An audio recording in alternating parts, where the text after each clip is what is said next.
Mbak, kacang apa sing dimbu tahun-tahunan tapi ra tukul? Masamu aku gak ngerti tapi. Hah? Lah nek ngerti kacang apa Jal? Pertanyaan ini jurusanmu apa ning ndi gak ngerti masamu aku. Hah? Tak kira ora ngerti. Jajal nek ngerti kacang apa? Ya kacang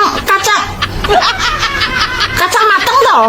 Kacang sing wis dimasak. Kacang goreng apa kacang godhog? Kacang godhog dimbu tahun-tahunan ya bosok kuwi. Kacang apa neh?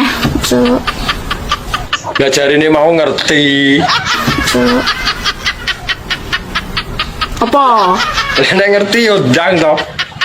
Kowe ngarep aku jawab ya anu ne Mas. ya kacang sing ning jero apemku. Ngono ta? Paling yo ngono. Gak kudu. Lah emangnya kacang apa sih? Ora oleh mangan mie. Mie apa, Pak? Mikirke bondone wong liya. Mikirke bojone wong liya. Apa meneh mimik susune wong. Apa meneh udan-udan kuwi sing paling disenengi karo manten anyar. Masuk, Pak. Pokoke manten anyar kok ngantek awan gak udan mesti bengi diudani lho.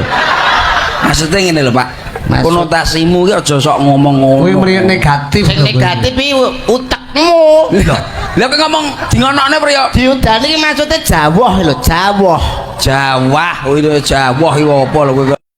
Titenane ngene, pokoke bayi lahir procot.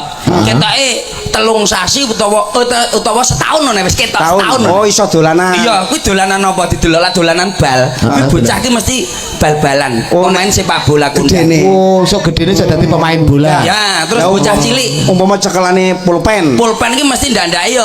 Ndak-ndake itu ganti guru, arsitek. Lho, Kene iya pulpen. ta. Nek cekelane anu pistol Pistol ndak-ndake yo polisi. Lah lek umpamane cekelane wayang karo gong ki dadi dalang. Lah cekelane botol. Kuwi tukang mendem biasa mendem. Ya tunggalane cah-cah bengak-bengok itu. Recil usahane sampean ngertos ngarepe kan nek sekolah. Apa cil omongno pamerno ning gone Pak Eko usahamu apa, Dik? Nek sekolahan apa ki? Dodoli cah cilik-cilik lho, Bos. Wah, Ora yo senep cah cilik mbok dodoli. Maksudnya bocah cilik teko didol. Ya seneni pake. Cah cilik to, Mas? Ya. Tak teko terus ibuke. Ibuke. Tak parani terus tak dol. Lho, Ora yo cekel polisi kowe. maksudnya didodoli ku lho didodoli isu. Senep kok kene. Ngene lho, aku bakulan ngono roh bakulan. Lah nek bakulan aku ro.